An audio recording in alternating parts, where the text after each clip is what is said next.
You are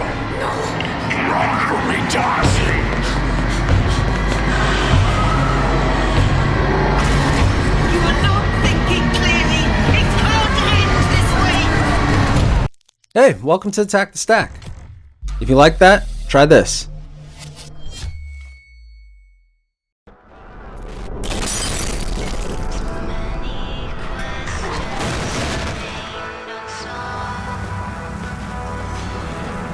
Penumbra is an episodic survival horror game series developed by Frictional Games and published by Paradox Interactive and Lexicon Entertainment. Penumbra is notable for its horror styling and for allowing advanced physical interaction with each game's environment. The first game, Penumbra Overture, set in the year 2001, follows the story of Philip, a 30-year-old physicist whose mother has recently died. After receiving a mysterious letter from his supposedly dead father, Philip follows a series of clues that lead him to a mysterious location in uninhabited northern Greenland. The story in the sequels picks up after each preceding game. Although Frictional Games describes the series as a first-person adventure, the games blend the genres of survival horror, psychological horror, and adventure. The games use a physics engine that emphasizes physics-based puzzles as well as physics-based combat. The games also take advantage of artificial intelligence to respond realistically to noises and light, creating stealth-based gameplay. There are no firearms in the games, so during combat the player is limited to improvised melee fighting with a hammer or pickaxe, or throwing objects at attacking creatures. The games are designed to emphasize stealth and avoidance over direct conflict. Without Penumbra, there would be no Amnesia. This is the game where Frictional really cut their teeth, and you can see a lot of the inspirations for what would become Amnesia here. So it's required playing just for that alone. You are Simon Jarrett, correct? Right.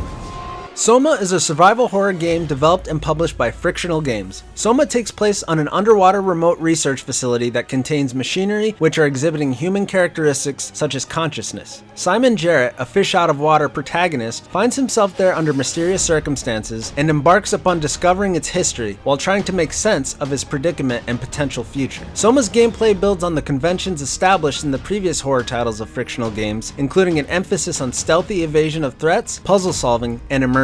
However, in a break with this tradition, it also de-emphasizes aspects such as inventory management in favor of a tighter focus on narrative. Soma received positive reviews from critics who applauded its story and voice acting. This is the most philosophical game in the list, and its ending is probably one of the best endings this entire generation. It's worth playing just to see it, and if you do get there, let me know what your thoughts are down below. No spoilers though. And that's what I'm here for.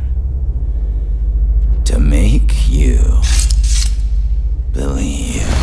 Outlast is a first-person survival horror game developed and published by Red Barrels. In Outlast, the player assumes the role of investigative journalist Miles Upshur as he navigates a dilapidated psychiatric hospital in Leadville, Colorado that is overrun by homicidal patients. The game is played from the first-person perspective and features some stealth gameplay mechanics. The player doesn't have a visible health bar on screen and is unable to attack enemies. The player must instead rely on stealth tactics such as hiding in lockers, sneaking past enemies, staying in the shadows, and hiding behind or under things in order to survive. Alternatively, the player can attempt to outrun their pursuer. Most of the hospital is unlit, and the only way for the player to see while in the dark is through the lens of a camcorder equipped with night vision. Using the night vision mode will slowly consume batteries, forcing the player to scavenge for additional batteries found throughout the asylum. Outlast received generally positive reviews, with praise for its atmosphere, horror elements, and gameplay. Overall, I think the Outlast series is probably the scariest series of all the survival horror games out right now, so don't play them without a diaper on. You've been warned. In this quiet house, between bookshelves and rows of paintings, lives an artist. Layers of Fear is a psychological horror game developed by Bloober Team and published by Aspyr. In Layers of Fear, the player controls a psychologically disturbed painter who is trying to complete his magnum opus as he navigates a Victorian mansion revealing secrets about his past. The gameplay, presented in a first-person perspective, is story-driven and revolves around puzzle solving and exploration. The player takes control of the artist who has returned to his studio. His initial goal is to complete his masterpiece, and the player's role is to figure out how this task should be accomplished. The challenge comes from puzzles, which require the player to search the environment for visual clues. The house appears straightforward at first, but it changes around the player as they explore it. These changes in the environment provide scaffolding for the puzzles and provide regular jump scares. This is the game that put Bloober Team on the map, and it's the first time we see them doing what they do best, and that is ever-changing and shifting environments that keep you, the player, disoriented in what I've always assumed is an attempt to keep you immersed in the main character's psyche. Commencing neural interrogation.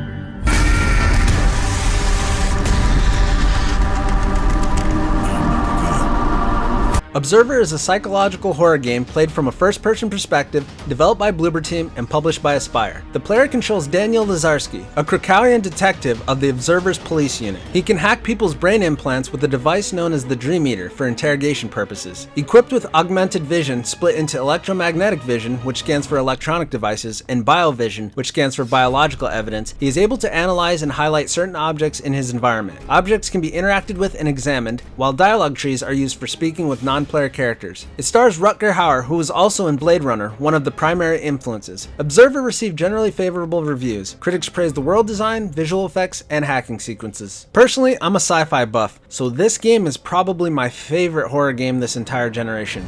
It's not the scariest, but I would say it's still the most imaginative. It's a masterpiece in the genre as far as I'm concerned. Check it out for yourself. You guys know these woods are cursed, right?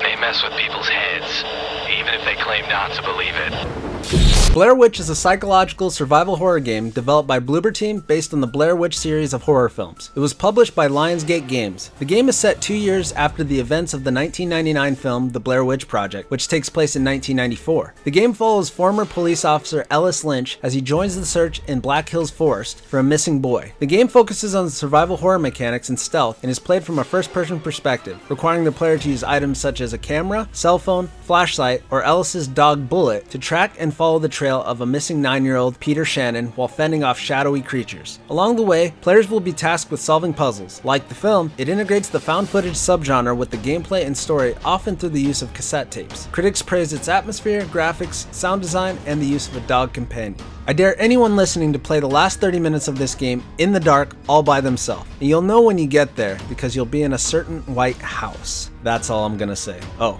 and it'll scar you for life.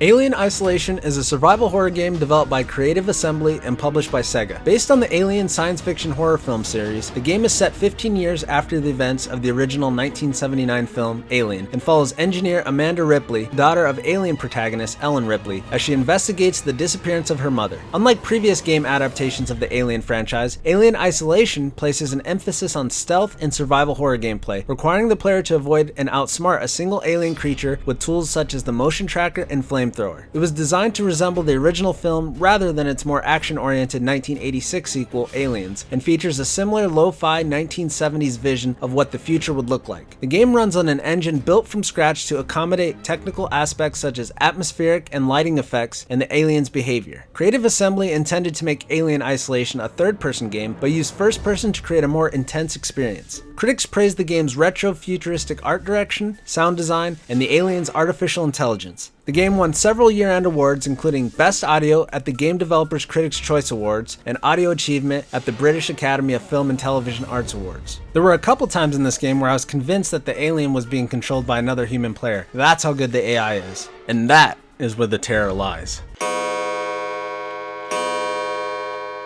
Be careful. They'll be looking for you.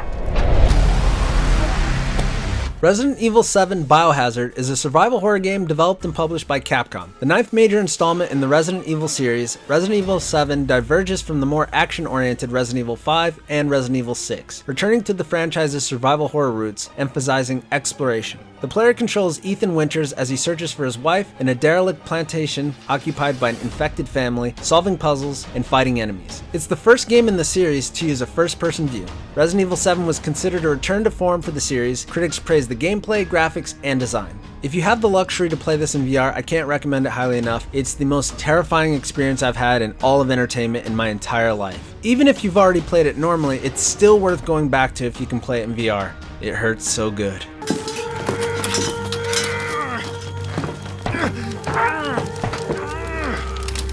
Made of Skur is a first-person survival horror game developed by Wales Interactive. The game takes place in 1898 in the Skur Hotel, located on an imaginary island called Skur Island, where the protagonist, Thomas Evans, is invited by his lover, Elizabeth Williams, to uncover the mysteries of the hotel after she notices her family's strange behavior. While exploring the hotel, Thomas learns the place is controlled by cult followers. The history of Elizabeth's family is revealed when Thomas finds notes and gramophone records scattered around the hotel. The game uses the first-person perspective and features blind find enemies that can find the player by noise. They're introduced as the Quiet Ones. As Thomas cannot fight back, the player is forced to be stealthy when exploring the hotel grounds or making sounds to distract the Quiet Ones so Thomas passes them safely. The only way to search the hotel grounds successfully is by avoiding the Quiet Ones by not making noise and holding your breath when a Quiet One is close or not bumping into objects. If the player holds their breath for too long, Thomas gasps for air, which alerts the enemies. In certain environments, such as when the protagonist is in a dusty location or close to a fireplace, he coughs, and the player has to stop him by holding his breath as this alerts the Quiet Ones.